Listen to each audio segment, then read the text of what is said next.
जय हिंद। आज का हमारा वीडियो गज का सेकंड पार्ट है। पहले पार्ट में हमने बात किया था गज किसे कहते हैं, गज के प्रकार, टाइप्स ऑफ मोशन, दूरी तथा विस्थापन, डिस्टेंस एंड डिस्प्लेसमेंट के बारे में बात किया था। अगर आपने पहले वीडियो को नहीं देखा तो लिंक डिस्क्रिप्शन में है, जाके देख लीजिए। तो चलिए शुरू करते हैं गज के सेकंड पार्ट को, जिसमें हम बात करेंगे चाल, वेग, त्वरण और गज के समीकरण के बारे में। तो शुरू करते हैं चाल से। चाल क्या होता है? एकांक समय में तय की गई दूरी को चाल कहते हैं। एकांक समय क्या होता है? जैसे 1 घंटा, 1 मिनट, 1 सेकंड, ये क्या है? एकांक समय। अब मायने ये रखता है कि हम किस में ले रहे हैं, घंटा में ले रहे हैं, मिनट में ले रहे हैं, सेकंड में।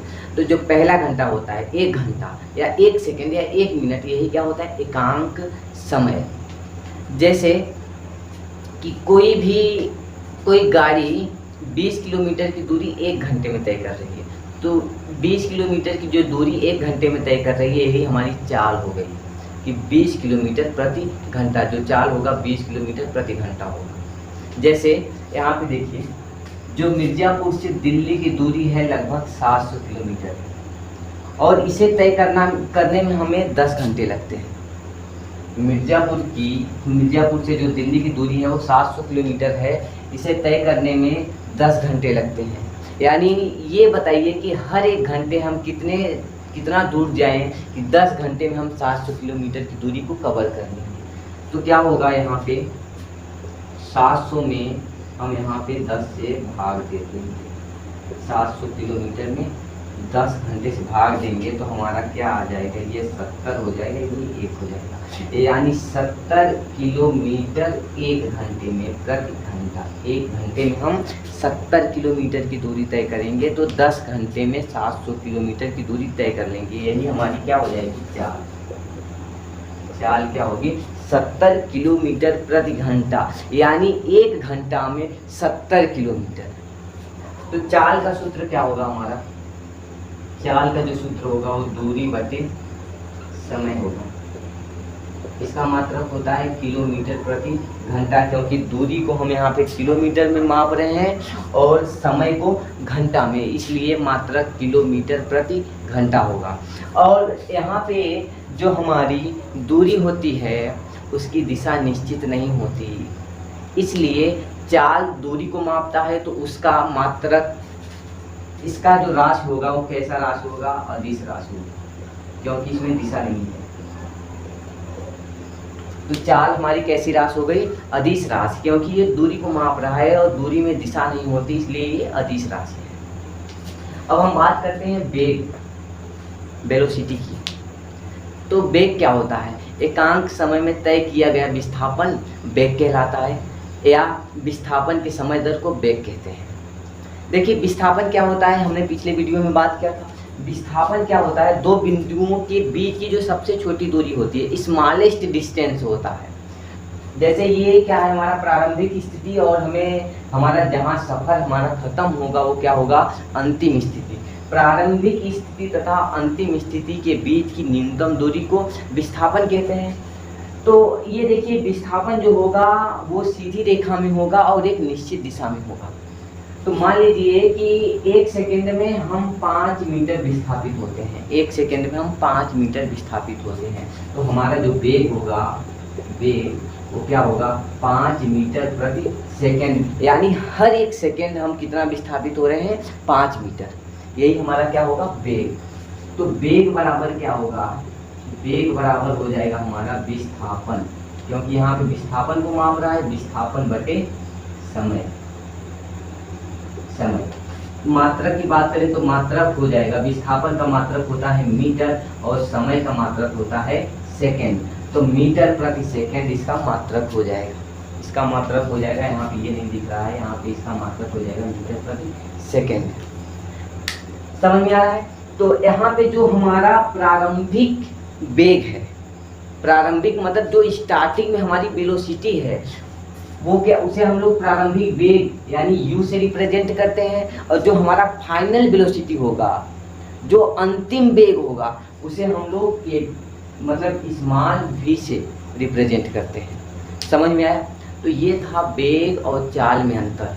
और जो वेग होता है वो विस्थापन को मापता है, इसलिए इसकी जो राशि होगी वो कैसी राशि होगी, सदिश राशि होगी, इसमें दिशा निश्चित होगी। तो वेग हमारा सदिश राशि है। तो वेग क्या होता है, विस्थापन के समय तो उसको वेग कहते हैं। यहाँ पे हम विस्थापन जैसे कि 5 मीटर प्रति सेकेंड, हर एक सेकेंड हम कितना विस्थापित हो रहे हैं, 5 मीटर, तो यही हमारा क्या हो गया, वेग। तो आप लोग फटाफट इसका स्क्रीनशॉट ले लीजिए। इसके बाद हम बात करते हैं त्वरण के बारे में। अब हम बात करेंगे त्वरण के बारे में। त्वरण क्या होता है, किसी वस्तु के वेग में परिवर्तन के समय दर को त्वरण कहते हैं। यानी किसी भी वस्तु के वेग में हर एक सेकेंड कितना परिवर्तन हो रहा है, यही हमारा त्वरण होता है। किसी भी वस्तु के वेग में हर एक सेकेंड कितना परिवर्तन होता है, वही हमारा त्वरण होता है। इसे हम लोग ए से प्रदर्शित करते हैं, ए से डिनोट करते हैं, ए से दिखाते हैं। तो त्वरण बराबर क्या होगा हमारा, वेग में परिवर्तन बटे समय में परिवर्तन। यहाँ परिवर्तन किसमें हो रहा है, वेग में, और समय में परिवर्तन बराबर हो जाएगा हमारा डेल्टा वी बटे डेल्टा टी। इसे हम लोग ऐसे भी दिखाते हैं, v माइनस यू बटे T two minus T one. देखिए जैसे यहाँ पे जब कोई ऑब्जेक्ट रेस्ट में थी, जब वो गति नहीं कर रही थी यानी विरामावस्था में थी, तो उसकी जो वेग थी वो 0 मीटर प्रति सेकेंड थी। 1 सेकेंड बाद इसकी वेग जो क्या हो, वेग है वो कितना हो जाती है, 2 मीटर प्रति सेकेंड। 2 सेकेंड बाद 4 मीटर प्रति सेकेंड हो जा रही है, और 3 सेकेंड बाद 6 मीटर प्रति सेकेंड हो जा रही है। यानी अगर हम यहाँ पे देखें तो इसके वेग में हर 1 सेकेंड क्या हो रहा है, परिवर्तन हो रहा है। तो यही जो परिवर्तन है यही हमारा क्या होता है, त्वरण होता है। वेग में परिवर्तन के समय दर को त्वरण कहते हैं। जैसे यहाँ पे अगर हम देखें इस हिसाब से, तो यहाँ पे 3 सेकेंड, समय कितना लगा, 3 सेकेंड लगा, t बराबर 3 सेकेंड। और जो हमारा यहाँ पे देखिए प्रारंभिक वेग क्या है, प्रारंभिक वेग जिसे हम लोग u से दिखाते हैं, तो स्टार्टिंग में जो स्पीड थी हमारी वो 0 मीटर प्रति सेकेंड थी, तो हमारी जो u हो जाएगी वो 0 मीटर प्रति सेकेंड। और लेकिन जो लास्ट वेलोसिटी है, अंतिम वेग है, यानी v हमारा क्या हो जाएगा, 6 मीटर प्रति सेकेंड। तो अगर इस सूत्र में इसे हम रखें तो हमारा क्या हो जाएगा, 6 माइनस u कितना है, 0 है, समय कितना है, t2 कितना है, लास्ट जो हमारा समय है वो कितना है, 3 मीटर प्रति सेकेंड। और t1 कितना है, t1 हमारा 0 है, t1 0 है। तो यहाँ पे हो जाएगा 6 मीटर प्रति सेकेंड और समय हो जाएगा 3 सेकेंड। तो 3 से हमारा 6 कट जाएगा, 2 मीटर प्रति सेकेंड स्क्वायर आ जाएगा। यानी हर एक सेकेंड 2 मीटर प्रति सेकेंड का परिवर्तन हो रहा है। यहाँ पे देखिए, यहाँ पे हर एक सेकेंड 2 मीटर प्रति सेकेंड का परिवर्तन हो रहा है। तो यहाँ पे समय हमारा 2 बार आ रहा है। देखिए मीटर प्रति सेकेंड होता है वेग, और समय का मात्रक भी सेकेंड होता है, इसीलिए इसका मात्रक जो इसका मात्रक होता है, मात्रक मीटर प्रति सेकेंड स्क्वायर होता है। क्यों? क्योंकि यहाँ जो वेग है इसका मात्रक हो जाएगा, वेग का मात्रक मीटर प्रति सेकेंड और समय का मात्रक सेकेंड हो जाएगा। तो ये अगर इसका हम हर एक मान लेते हैं तो एक ऊपर चला जाएगा और सेकेंड का गुणा हो जाएगा, तो मात्रक क्या निकल के आ जाएगा, मीटर प्रति सेकेंड स्क्वायर। तो त्वरण क्या होता है, वेग में परिवर्तन के समय दर को त्वरण कहते हैं। अगर देखिए स्पीड बढ़ रही होगी तो उसे त्वरण कहेंगे हम। अगर स्पीड हमारी जो है वेलोसिटी अगर हमारी बढ़ रही होगी तो उसे हम लोग त्वरण कहेंगे। अगर हमारी वेलोसिटी कम होगी, अगर हमारी जो वेलोसिटी है वो घटेगी, हमारा जो वेग है वो घटेगा, तो इसे हम मंदन कहते हैं, मंदन। तो यहाँ पे a जो है उसे हम ऋणात्मक लेते हैं, माइनस में a लेते हैं, माइनस का a, थोड़ा ऊपर दिखा देते हैं, माइनस का a। ये हमारा मंदन है। मतलब जब हमारा वेलोसिटी कम हो रहा होगा तो उस समय क्या कर रहा होगा, मंदन। तो यहाँ पे हम जो त्वरण लेंगे उसे नेगेटिव में लेंगे, माइनस में लेंगे। समझ में आया? तो ये था हमारा त्वरण का कॉन्सेप्ट। यही क्लास 9th का बेस है। तो आप लोग इसका स्क्रीनशॉट ले लीजिए, उसके बाद गति के समीकरण के बारे में बात देखते हैं। गति के समीकरण, इक्वेशन ऑफ मोशन।